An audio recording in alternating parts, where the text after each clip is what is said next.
GMNA uses artificial intelligence for generated speech, visuals, and production. AI-generated content may contain errors. Please verify important information before making decisions or taking action.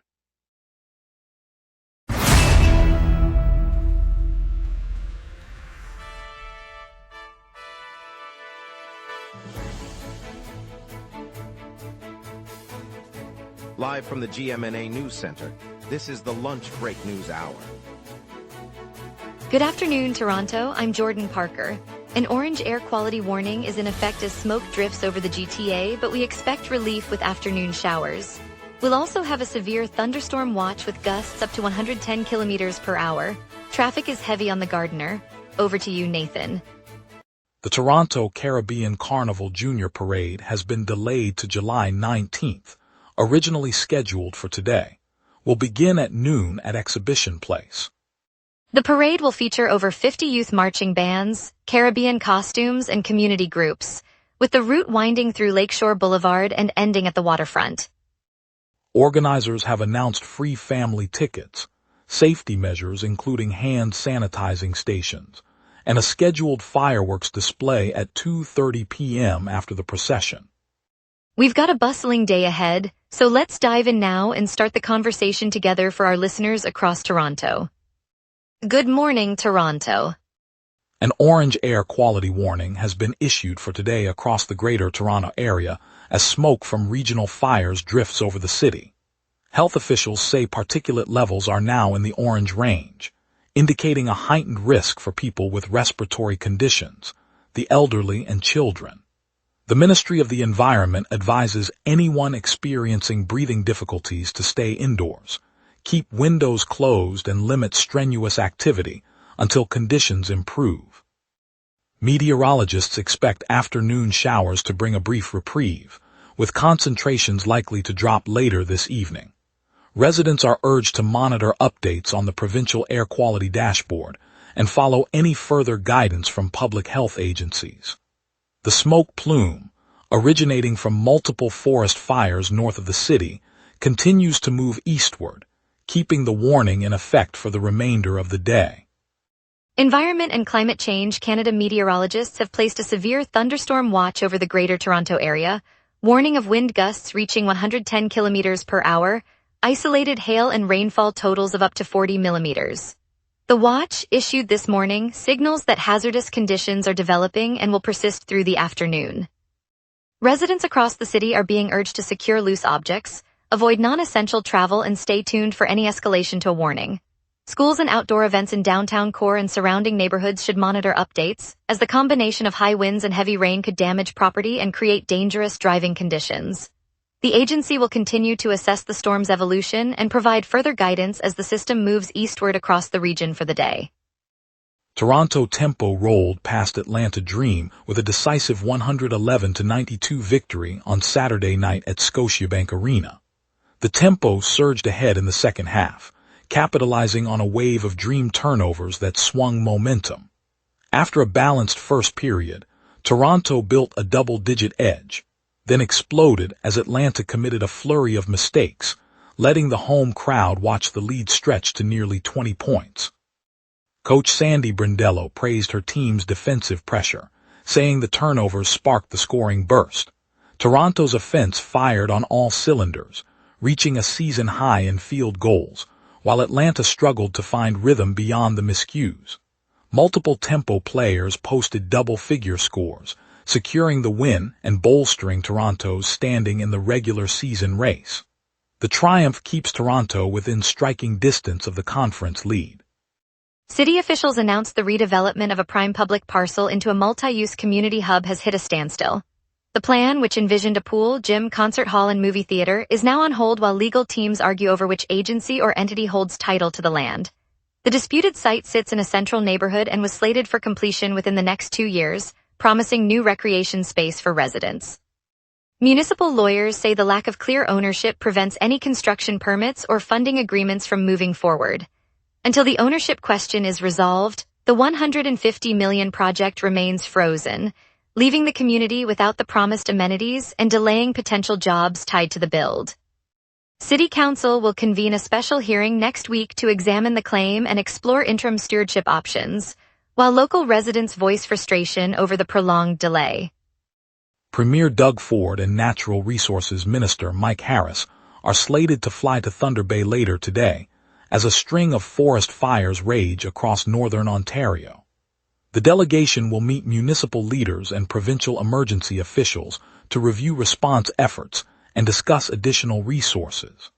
Officials say the blazes have forced evacuations in several remote communities and have strained fire-fighting crews already stretched thin.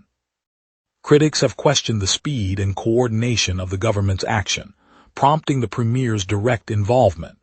Ford is expected to outline a short-term support plan, including aerial suppression assets and funding for displaced residents. The visit comes as the province faces mounting pressure to contain the fires before they threaten larger population centers further south.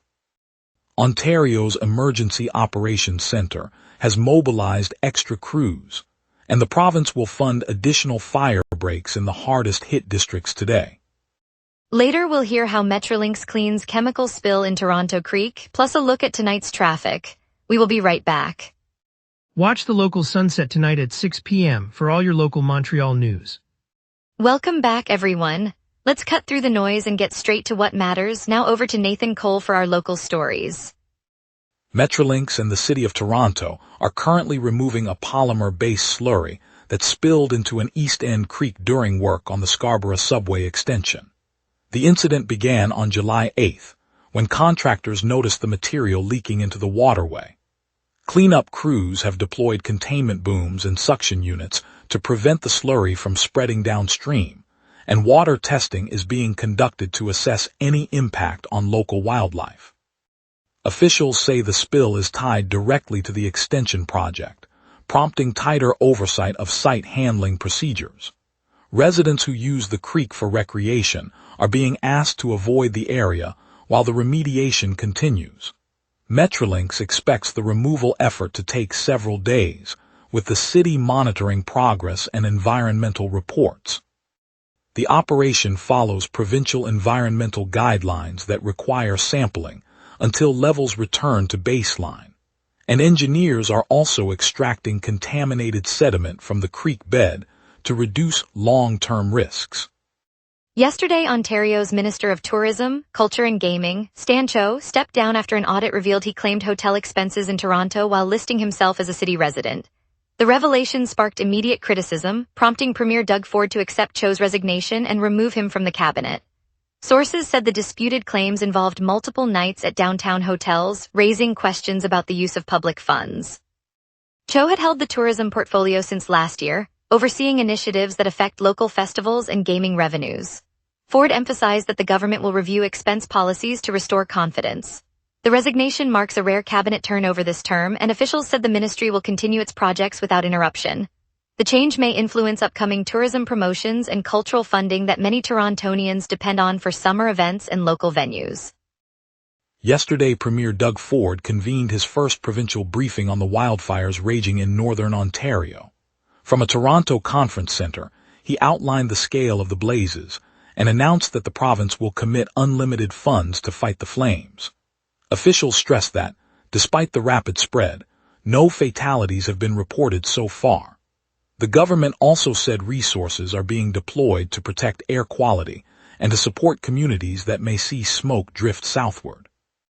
Residents in the Greater Toronto area were advised to monitor local alerts, as wind patterns could affect visibility and health, especially for those with respiratory concerns. The briefing marked a new level of provincial coordination, signaling that financial and logistical assistance will be directed to firefighting crews and evacuation planning across the affected northern districts. The junior parade of the Toronto Caribbean Carnival has been pushed back one day, now set for July 19th. Organizers, led by Natasha Ramsahai, made the call after the weather service warned of rain and high winds, with a chance of severe storms hitting the city this Saturday. Families who plan to watch the colorful street celebration on Saturday will need to adjust their weekend itinerary, and vendors preparing for crowds must shift setup to the new date.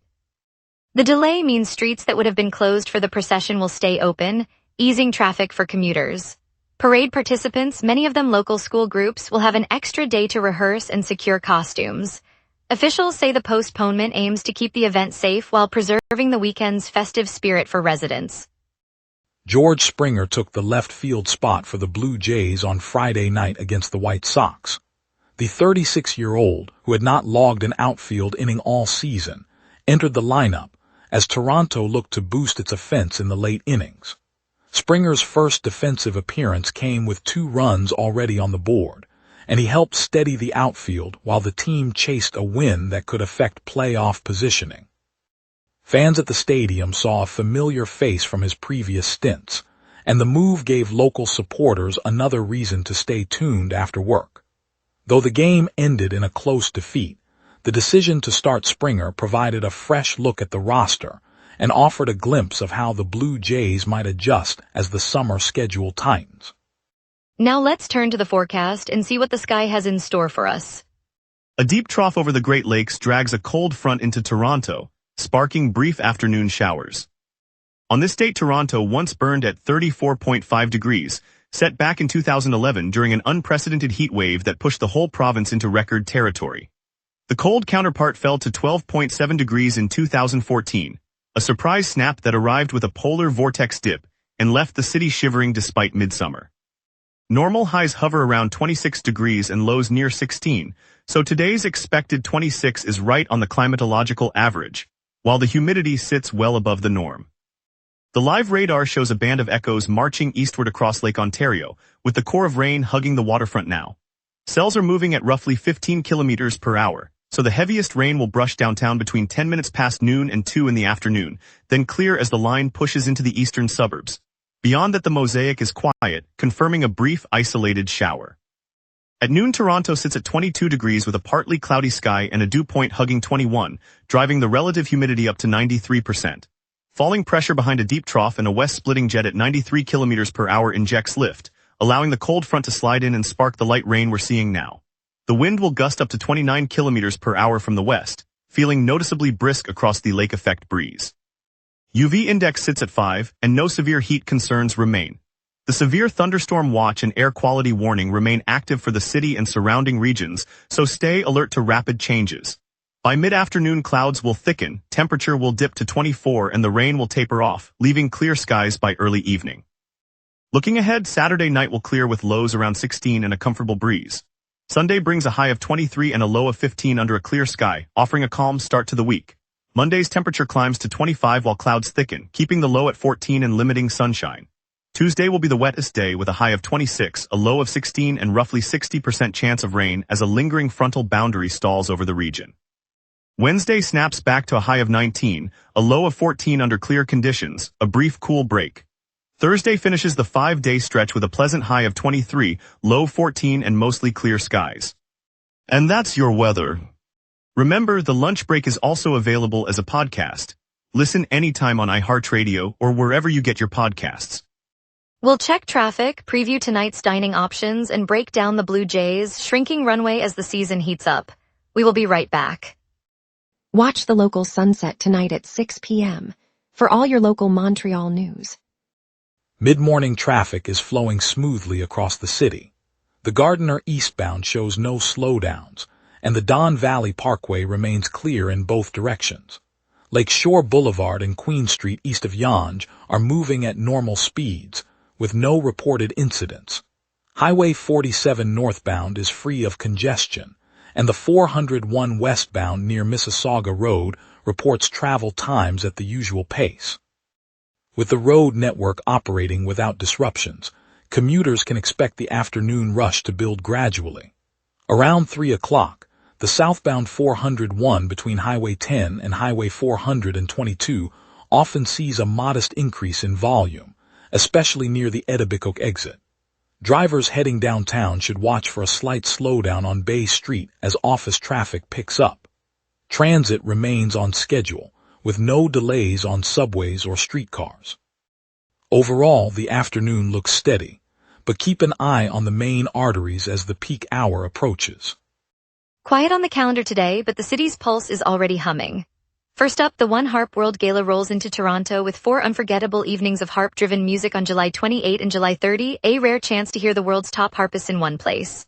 Next, Charlie Black is in town for an intimate show, delivering the high-energy dancehall vibes that made Gile You a Party Animal a global hit, perfect for a quick night out fix.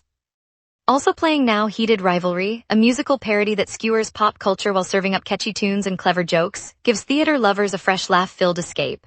Finally, the 4 Strong Winds Music Fest is underway just outside the city in Durham, a 3-day celebration of emerging artists on the Saugeen River campus, and it's calling on fans to keep the music alive.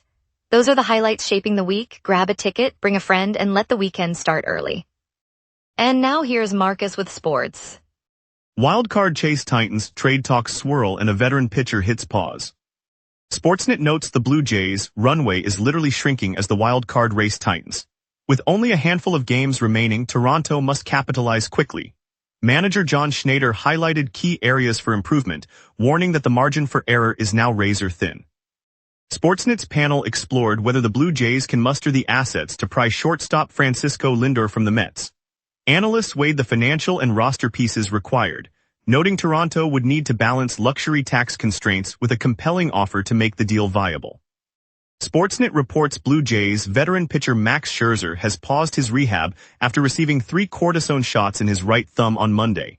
Manager John Schneider confirmed the halt, emphasizing the need for full recovery before the pitcher returns to mound action. Carlingview Industrial Bakery on Carlingview Drive in Etobicoke has been a staple of our food manufacturing corridor, supplying fresh breads and pastries to neighborhood cafes and schools. On Thursday, a 3-alarm fire erupted inside the plant, but fire crews swiftly contained the blaze, and thanks to rigorous safety protocols, no one was hurt. The incident forced a brief pause in production, sending ripples through local suppliers and customers who rely on the bakery's steady deliveries. It's a reminder that the hidden engines of our city run on both hard work and strict safety standards. For Torontonians, that oven-filled hub is more than a business. It's a daily comfort that keeps our streets fed, anchoring the neighborhood's rhythm. And later we'll celebrate Toronto Tempo's big win over Atlanta Dream, a thrilling 111-92 showcase that lifted the city's spirit. Coming up tonight at 6, the local sunset. Your neighborhood, your city, your news. From City Hall decisions to the stories happening right on your street, we cover what matters most to Montrealers. Join us tonight at 6 p.m. on gmna for the local Sunset, Montreal's evening newscast. Jordan Parker, the Big on Bloor Festival celebrates its 20th year with an in-person pedestrian takeover of Bloordale, shutting down the street for live art, music, and cultural performances that turn car-free Bloor into a community stage, with crowds gathering to celebrate local talent. Carl Dumont is there. Carl Dumont. Thanks, Jordan Parker. I'm standing on Bloor Street where the pavement has been ripped up and replaced with a patchwork of bright banners, reclaimed wooden stalls, and a low-lying stage humming with the first chords of a local indie band. The scent of fresh grilled corn and incense mingles with the chatter of families, cyclists, and street artists sketching caricatures on the spot. Overhead strings of solar-powered lights flicker, ready for nightfall, while city officials in bright vests direct foot traffic and keep the nearby cafes buzzing with extra customers. Vendors line the curb with handmade jewelry, painted sneakers, and organic teas, each stall a pop-up gallery of Bloordale's creativity. Live drummers beat out a rhythm that carries down the block, drawing passers-by into spontaneous dance circles. For longtime residents, the festival is a reminder that art can turn a familiar street into a shared celebration, stitching community together one brushstroke at a time. Carl Dumont, virtually at Bloordale Village. In the West End neighborhood of High Park, volunteers from a community garden gathered on a breezy Saturday morning beside a bright orange mosquito trap. The trap, part of Toronto Public Health's weekly surveillance that runs from mid-June to mid-September, had just been brought in for the season's first check. When technicians later confirmed the captured insects carried West Nile virus, the garden members didn't panic. They turned the news into a lesson. Local high school students who had been shadowing the health team for weeks set up a pop-up workshop right there on the garden path. They showed neighbors how to eliminate standing water, handed out natural scented repellent, and even crafted colorful signs that read, "Protect our park, protect our families." By sunset, seniors from the nearby senior center joined the effort, sharing stories of past summers and laughing as they sprayed their own bottle of citronella. The moment that mattered most was when a 9-year-old raised her hand and explained how the trap helped keep the whole community safe. It's a reminder that when we look out for each other, even the smallest actions can keep our city healthy. The house that greeted viewers in the pilot of Gilmore Girls sits on a quiet cul-de-sac just beyond the city's northern fringe. a modest two-story with a welcoming front porch, and a garden of climbing roses that locals have tended for years. Real estate agent Maya Singh says the property, long a favorite backdrop for fans who have traced the series' steps, is now officially on the market, listed at a price that reflects both its charm and its pop culture cachet.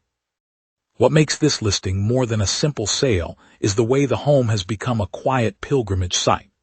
Every spring, a small group of devoted viewers gathers on the sidewalk, coffee in hand, to snap photos and reminisce about the rapid-fire dialogue that once echoed from those very windows.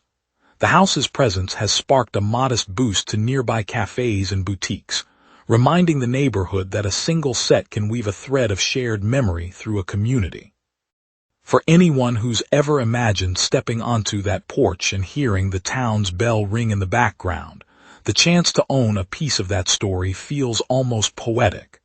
It's a reminder that places, like the people who love them, can carry a little bit of magic forward. Thanks for joining us, Toronto. Today's highlight was the Toronto Tempo's impressive 111-92 win over the Atlanta Dream, a reminder of our city's relentless spirit.